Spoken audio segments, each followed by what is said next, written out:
Hoje a gente vai começar a falar um pouquinho então de estruturas de dados.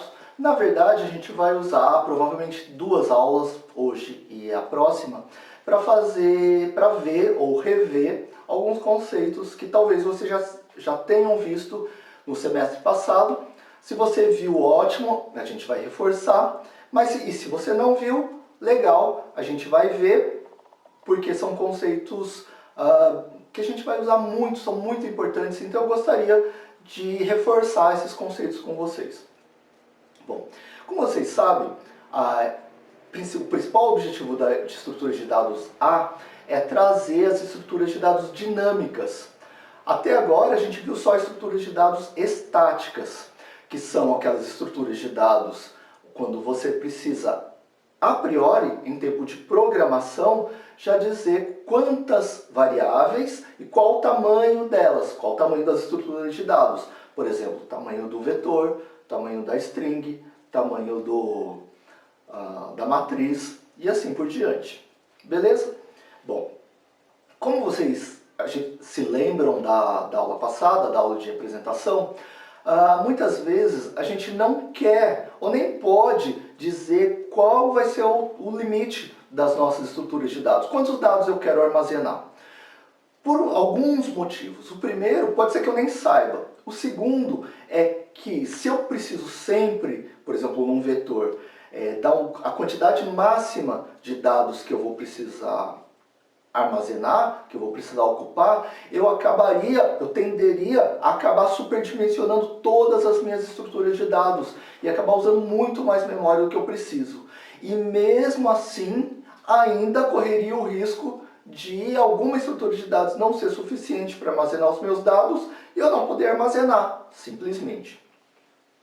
Então, a ideia das estruturas de dados dinâmicas, que são aquelas que a gente pede memória, a gente aloca a memória em tempo de execução, ou seja, enquanto a gente está executando o programa, eu preciso de mais memória, o usuário apertou a opção cadastrar, eu solicito, eu aloco mais memória e armazeno os meus dados. Isso é muito legal, vai dar um monte de flexibilidade para a gente, como a gente já falou.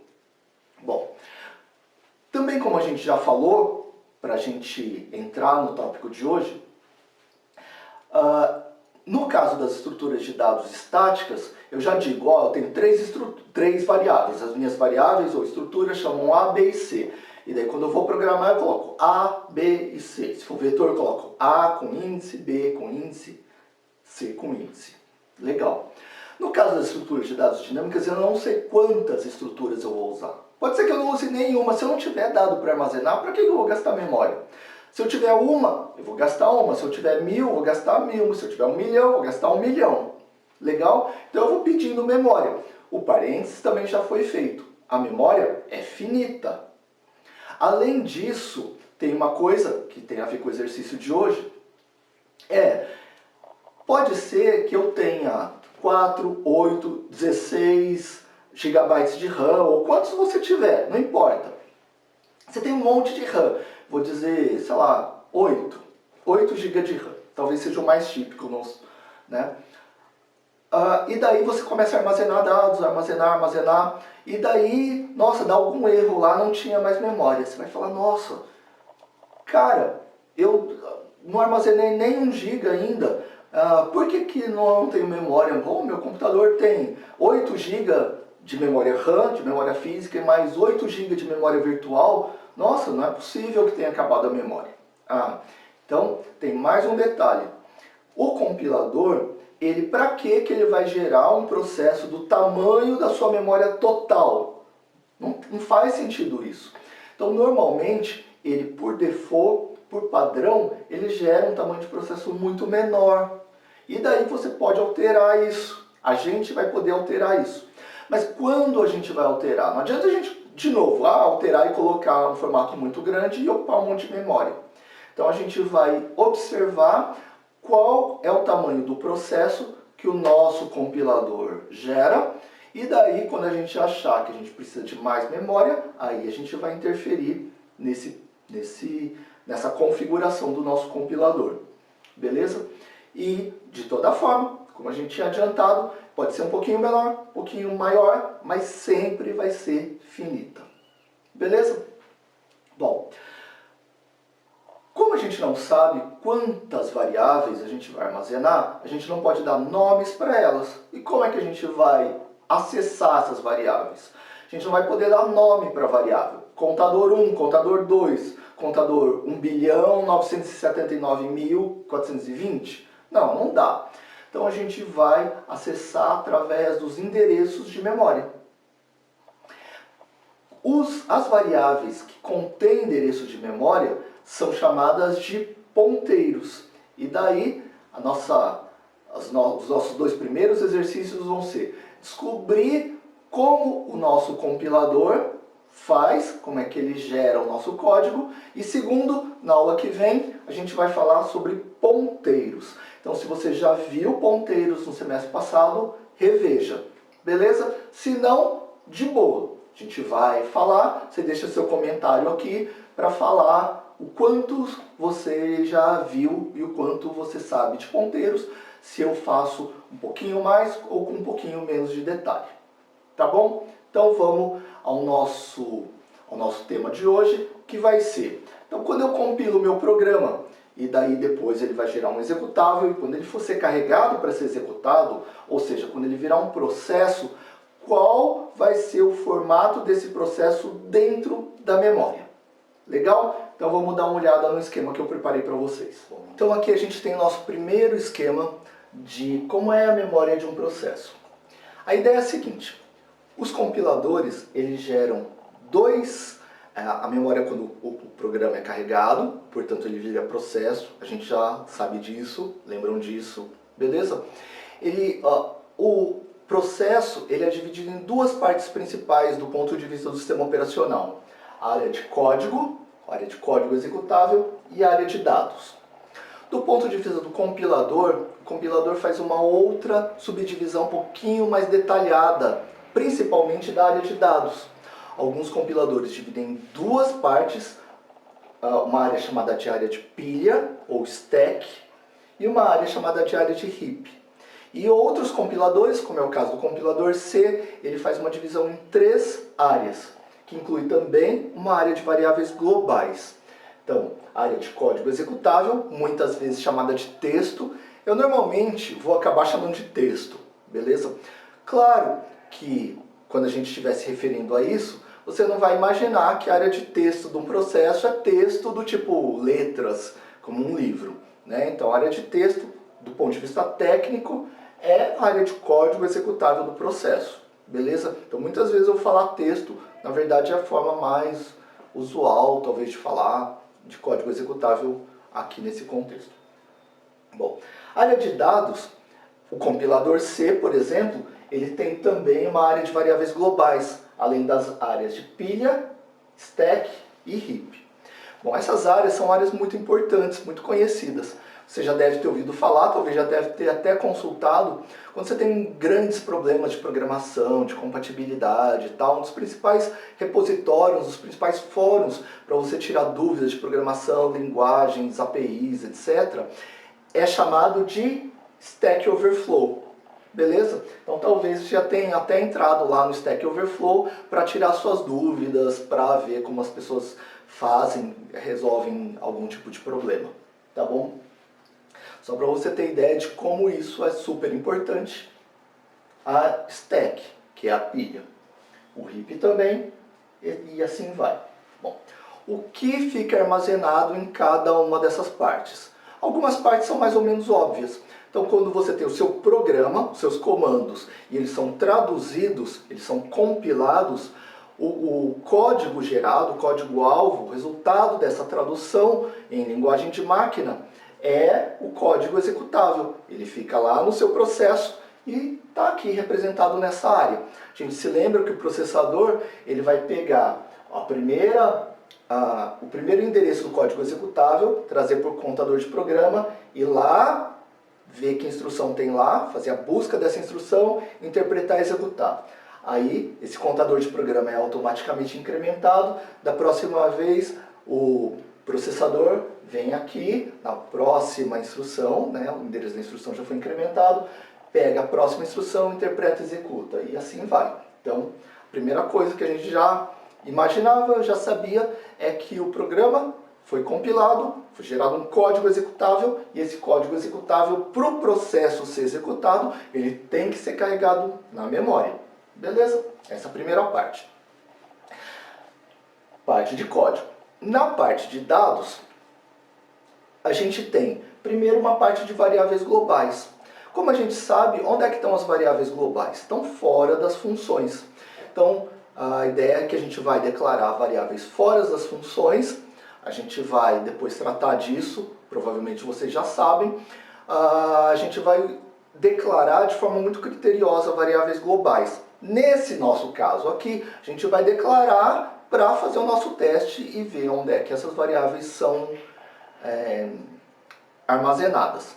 Por quê? Porque os compiladores, e o compilador C em particular, todos os compiladores, e o nosso, seu compilador em particular, tem essas áreas aqui, mas não necessariamente nessa ordem. Cada compilador coloca em locais diferentes. Então o código executável pode estar para baixo, ou pode estar no meio dessas áreas, essa pode estar para cima, para baixo.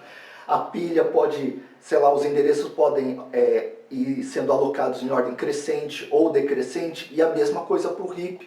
E é isso que a gente quer descobrir, além do tamanho máximo, do tamanho total desse código aqui, do tamanho do processo que o seu compilador gera. Porque se você precisar de mais memória, você vai ter que reconfigurar o esquema de alocação de memória dele para pedir mais memória, para não dar, por exemplo, Stack Overflow ou Heap Overflow, beleza? Bom, Stack Overflow é o erro mais comum, que dá inclusive com variáveis estáticas, e Heap Overflow dá com variáveis dinâmicas. Então, a partir desse semestre, pode ser também que os nossos programas, além de poderem dar Stack Overflow, podem também dar Heap Overflow. Tá? Se você ainda não viu Stack Overflow, você pode, por exemplo, fazer uma chamada de função, coloca uma função f qualquer, coloca algumas variáveis lá dentro, variáveis locais a f, e faz uma recursão, faz f chamar f. A cada chamada de f, os parâmetros da função, as variáveis locais vão sendo alocadas de novo aqui na memória, na área de pilha. E como ela é finita, uma hora não vai ter mais memória e o compilador vai ou dar um erro, ou vai travar, ou vai informar você. Erro, Stack Overflow. Beleza? Bom, mas vamos voltar aqui. Isso foi só uma curiosidade. Voltando então, o que é alocado em cada área? Na área de variáveis locais, as variáveis, na área de variáveis globais, as variáveis globais, aquelas que são declaradas fora de qualquer função, inclusive fora da main. Então a gente vai declarar algumas variáveis, por exemplo, depois dos includes e defines, se você usar. Tá? Então vai declarar int vg1, aí vai ser uma variável global 1, que vai ser inteira. Char vg2, aí a variável global 2 vai ser do tipo char, e assim por diante. Beleza? Essas variáveis globais ocupam um local particular, né, diferente, próprio delas, porque elas são alocadas e ocupam memória desde o começo até o final da execução do processo. Ou seja, elas nunca são desalocadas, elas nunca saem da memória. Elas ficam lá ocupando o trecho de memória, ou a quantidade de memória que elas ocuparem. Inclusive esse é um tema também do exercício dessa semana. É ver qual o tamanho das nossas variáveis, mas a gente chega lá. Bom, o que tem nas outras áreas?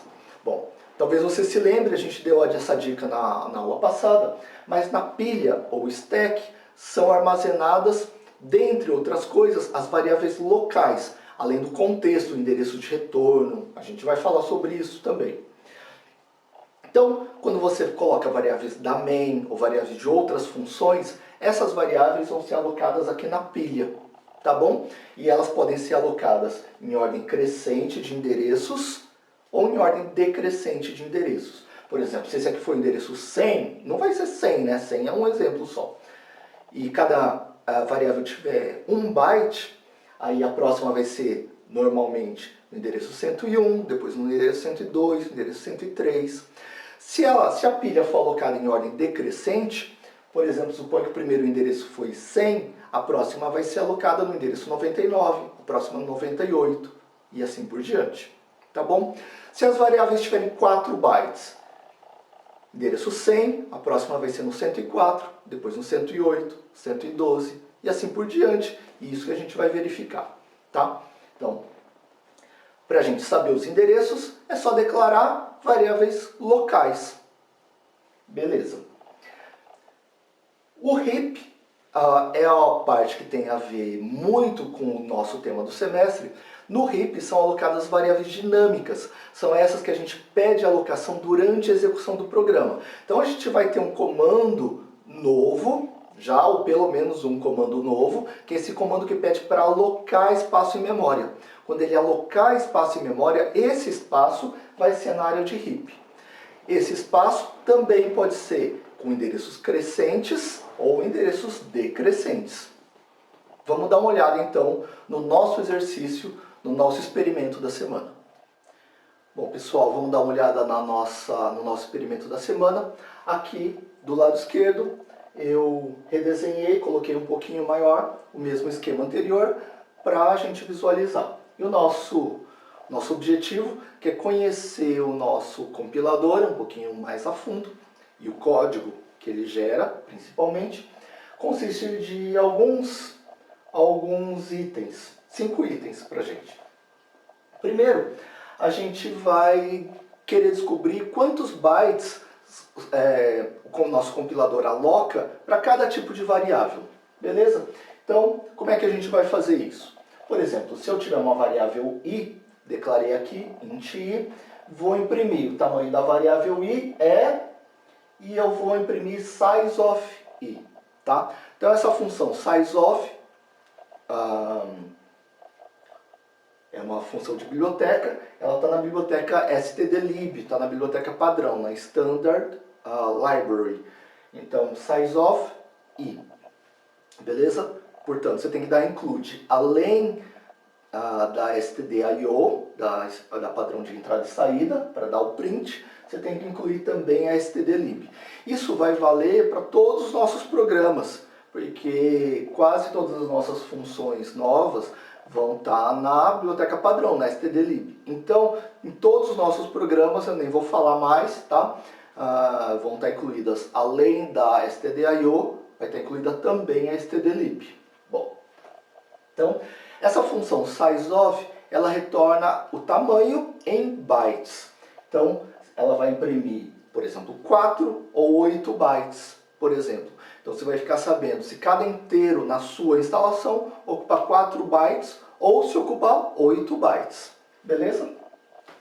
E você vai fazer isso para todos os tipos de variáveis. Você vai declarar uma variável char, para ver quantos bytes, uma variável float, uma variável double. Você pode fazer variáveis estruturadas, registros também, e ponteiros. Bom, para lembrar sobre ponteiros, aqui eu declarei um ponteiro para inteiro. Então, ó, int asterisco pi. Esse asterisco que denota, que indica que a variável pi é um ponteiro para inteiro. O que quer dizer mesmo um ponteiro para inteiro? Quer dizer que pi armazena um endereço de um inteiro. Ou seja, naquele endereço vai haver um inteiro. A gente já vai falar um pouquinho sobre isso mais. Mas primeiro, nesse exercício, a ideia é ver quantos bytes ocupa um endereço de memória, ocupa um ponteiro. Então aqui tem o tamanho de um ponteiro para inteiro é tantos bytes. Porcentagem D, que é em formato decimal, tantos bytes. E size of, pi. Você vai declarar ponteiros para outros tipos também. E o ponteiro de um char, e o ponteiro de um float, e o ponteiro de um double. Declara lá, isso aqui é um exemplo, eu dei o exemplo para inteiros, você declara para outros tipos também, outros tipos de variáveis. Beleza? Bom, e daí, observa quantos bytes ocupam cada tipo e quantos bytes ocupam os ponteiros. E tenta analisar o porquê das respostas que você vai obter. Tá bom. Isso é legal para a gente conseguir dimensionar, por exemplo, se eu for colocar informações sobre uma pessoa, sobre um objeto, sobre uma comunidade, e lá tem uma string de tantos bytes, tem um inteiro, tem 3 inteiros, tem não sei o que. Quantos bytes eu ocupo para cada pessoa, para cada objeto, para cada cliente? Beleza? Eu quero dimensionar isso para saber quanto de memória eu vou ocupar no total. Bom, o segundo exercício é para a gente descobrir os endereços das variáveis globais e locais. Agora a gente já está se referindo ao esquema. Então eu vou declarar variáveis, pelo menos 2 de cada tipo, para eu saber se os números, se os endereços estão aumentando ou estão diminuindo. Se os endereços são crescentes, se a alocação é crescente ou decrescente. Então eu vou declarar pelo menos 2 variáveis globais e pelo menos 2 variáveis locais. Então aqui, por exemplo, tenho 2 variáveis I e J. Suponha que eu tenha colocado elas como globais, depois como locais. Você pode colocar outras letras aqui, tá? Outros nomes de variáveis. E eu vou colocar aqui, vou imprimir do mesmo jeito. Endereço de I, qual que é o endereço de I? Como é que eu obtenho o endereço de I? Se eu der printf I, vai ser o valor de I. Para eu obter o endereço de I, a gente se lembra que é e-comercial I. De boa? Então, endereço de I. Tem 2 formas usuais de eu imprimir o endereço, que podem interessar a vocês. Depois vocês veem qual é a que mais, enfim, que vocês compreendem melhor, que vocês ficam mais à vontade. Vocês podem imprimir em formato decimal, porcentagem D, só que muitas vezes o compilador imprimiria um número negativo. Quando o primeiro bit, lembra do complemento de 2? Quando o primeiro bit, quando o número for muito grande, o endereço for muito grande, e o primeiro bit for 1, ele vai interpretar como número negativo. Tá? E a gente não tem endereços negativos. Os endereços começam de 0, só são números sem sinal. Então, para obter o endereço certo, ao invés de porcentagem D ou porcentagem I, você vai colocar porcentagem U, que é um inteiro sem sinal. Unsigned, sem sinal. Beleza? E daí, você vai obter o endereço da variável I, que é o e-comercial I, em formato decimal. Se você preferir trabalhar com endereços em formato hexadecimal, em base 16, você vai imprimir com porcentagem X, tá bom? Vai ser o mesmo endereço, só convertido para a base 16. O endereço de I, e-comercial I, porcentagem X, vai ser impresso em formato hexadecimal. Nesse primeiro exemplo, eu coloquei as 2 formas para você comparar e escolher. No começo, talvez seja mais fácil a gente observar em formato decimal, porcentagem U, no nosso caso. Porque daí, por exemplo, se for 1 milhão e pouco, eu já sei que é 1 mega e pouco. Ele colocou num mega. Se for, sei lá, 30 milhões, vai estar perto do 30 mega. Se for 1 bilhão, vai estar perto do 1 giga. E assim por diante. Tá bom? Depois, ou imprimir com o formato decimal e o hexa, aí você vai comparando e você vai já se ligando em como é que está a memória, porque depois alguns debuggers normalmente imprimem só em formato hexa, tá bom? Então você vai fazer isso para pelo menos 2 variáveis globais, declara fora das funções, depois declara pelo menos 2 variáveis dentro da main, ou seja, 2 variáveis locais, e vê a mesma coisa. A diferença de endereços deles vai ter a ver com isso aqui. Por exemplo, aqui, ó, I e J.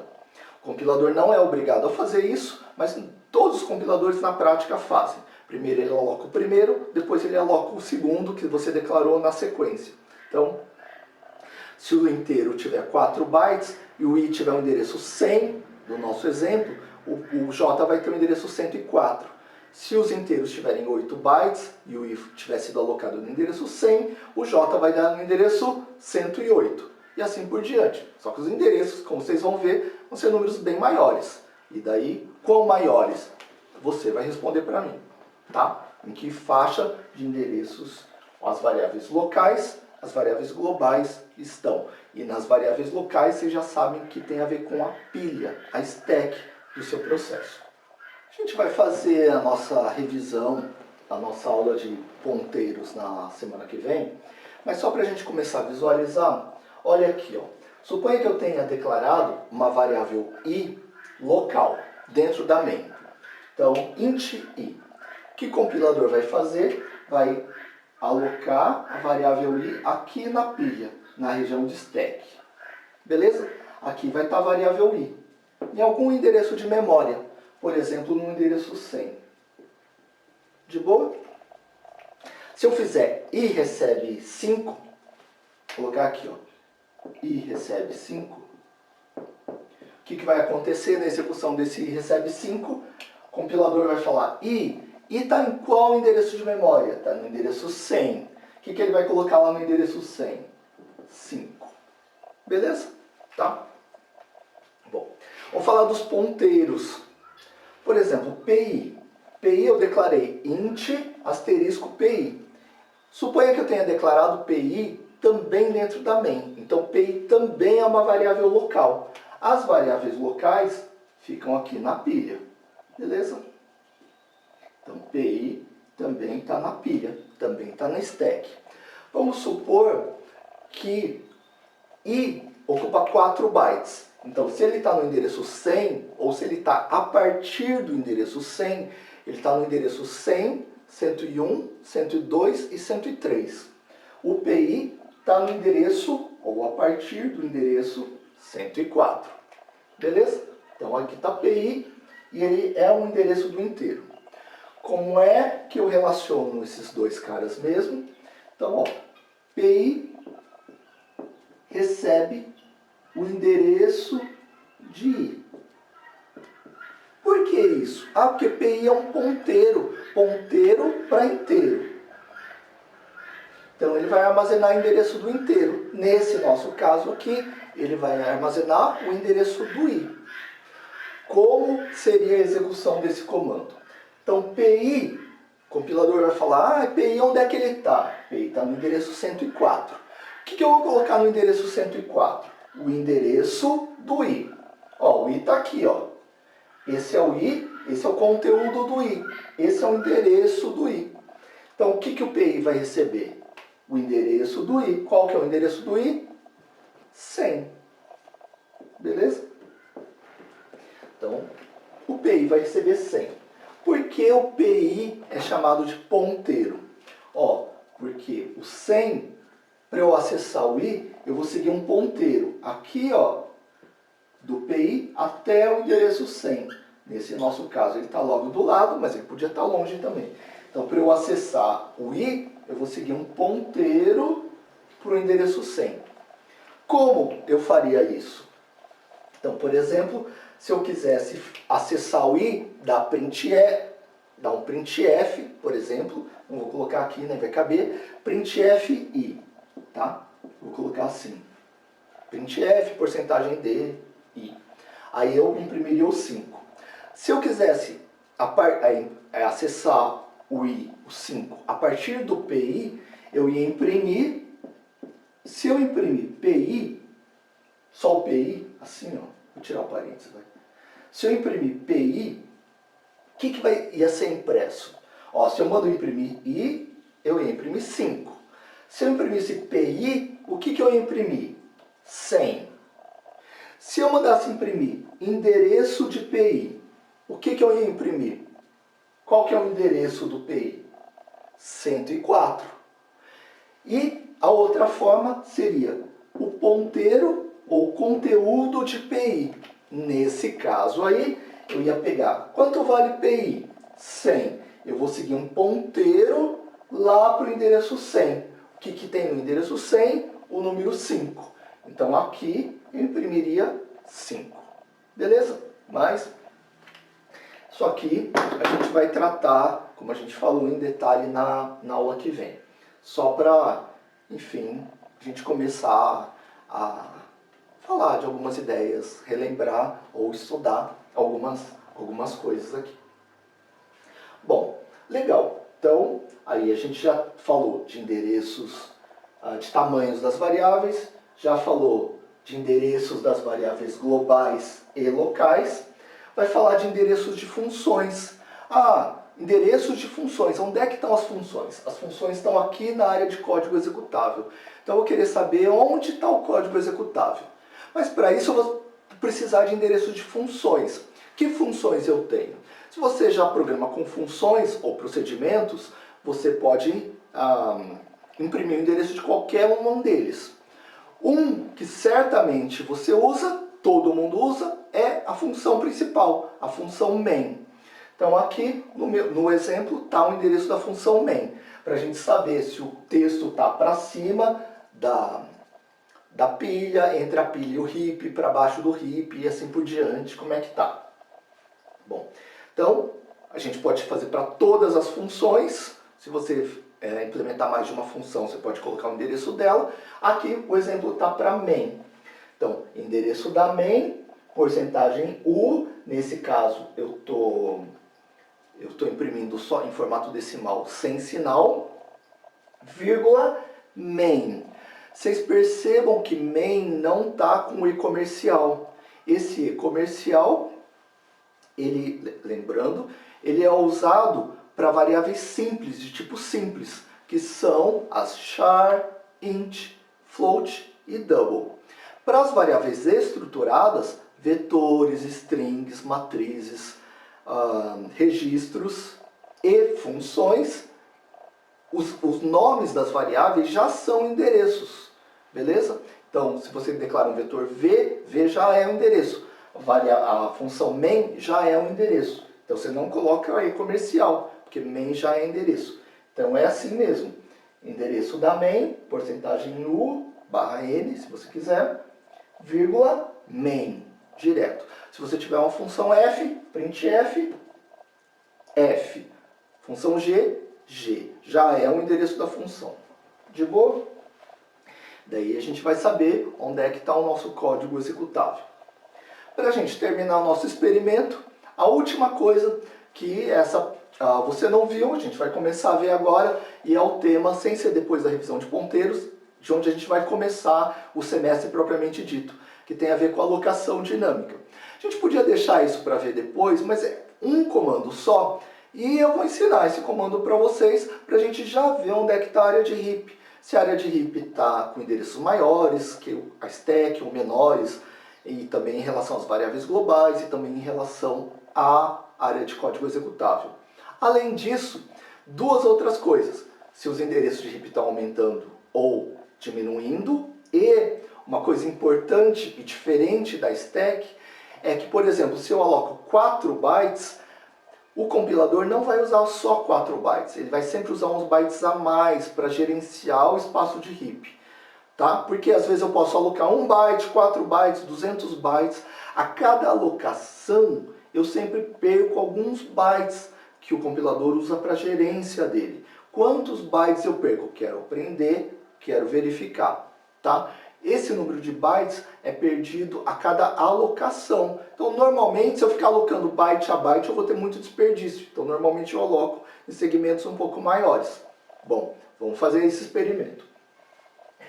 O comando que faz alocação de memória, ou alocação de múltiplos bytes de memória, é malloc, ou malloc.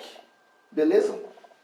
Então aqui, por exemplo, eu tenho pi, que é o nosso ponteiro para inteiro, eu vou dar um malloc. Por exemplo, se eu já sei que o meu inteiro ocupa 4 bytes, eu quero alocar 4 bytes. Então eu vou dar malloc 4. Se o meu inteiro ocupa 8 bytes, eu vou dar um malloc 8. Para o malloc funcionar em qualquer instalação, normalmente eu não faço isso. Eu coloco malloc size of int. Porque se eu tiver numa instalação de 4 bytes, ele vai fazer essa conta aqui. Qual o tamanho do inteiro? 4 bytes. E vai alocar 4. Se eu tiver numa instalação onde o tamanho do inteiro é 8, ele vai fazer essa conta aqui. Size of int é 8 e vai dar um malloc 8 bytes. Beleza? Bom, então vamos simular o malloc. O malloc, então, aqui eu estou pedindo para alocar múltiplos bytes, 4 bytes, por exemplo. Então, quando eu for executar essa chamada malloc, eu vou alocar 4 bytes. Onde é que esses bytes vão ser alocados? A alocação dinâmica é feita na área de heap. Então o compilador vai ver alguma algum espaço de memória aqui no heap que esteja livre. Por exemplo, esse aqui.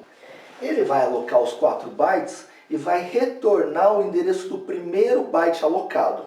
Exemplo, suponha que aqui ele tenha alocado a partir do endereço 200. Tá? Então ele alocou 200, 201, 202, 203. Ele vai retornar o endereço do primeiro byte alocado, ele vai retornar 200. Então o malloc vai retornar 200 e eu vou colocar 200 no PI. Então PI vai receber 200 agora. Nesse nosso caso, PI agora está apontando, está contendo o endereço dessa área que eu aloquei, ó. Dessa área que eu aloquei. Dessa nova área que nem existia, eu aloquei para armazenar um novo inteiro e coloquei o endereço dele em PI. E agora, ó, vê pelos anteriores, eu consigo acessar coisas aqui. Beleza?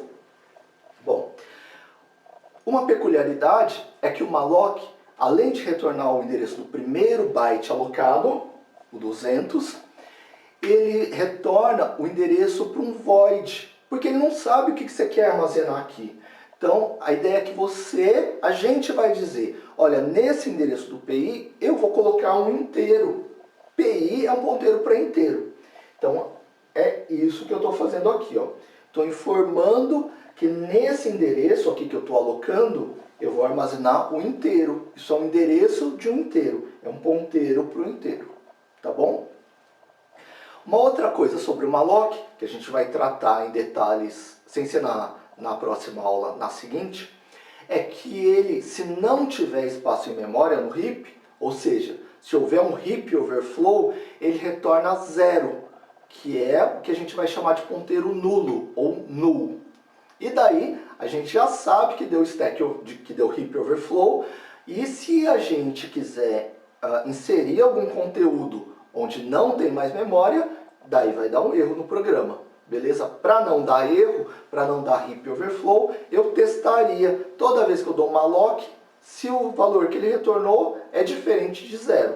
Por exemplo, se o PI foi 0, se ele retornou null, não conseguiu alocar aqui, ele teria retornado null, eu teria colocado 0 no PI. Então eu conseguiria testar, o PI é igual a 0, se foi, heap overflow. Tá? Para o programa não travar. Bom. Para eu saber qual endereço foi alocado, aí eu tenho printf, endereço alocado para o inteiro, porcentagem x, aqui eu vou imprimir em formato hexadecimal, PI, beleza? Por que PI? Ó, PI está valendo 200, que é o endereço lá do heap. Então, nesse último tópico aqui, vocês vão fazer 2 mallocs.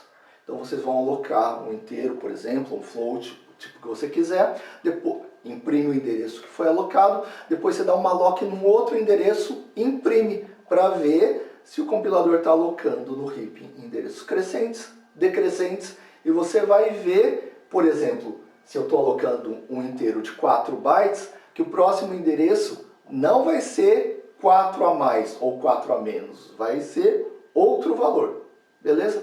E no heap em particular,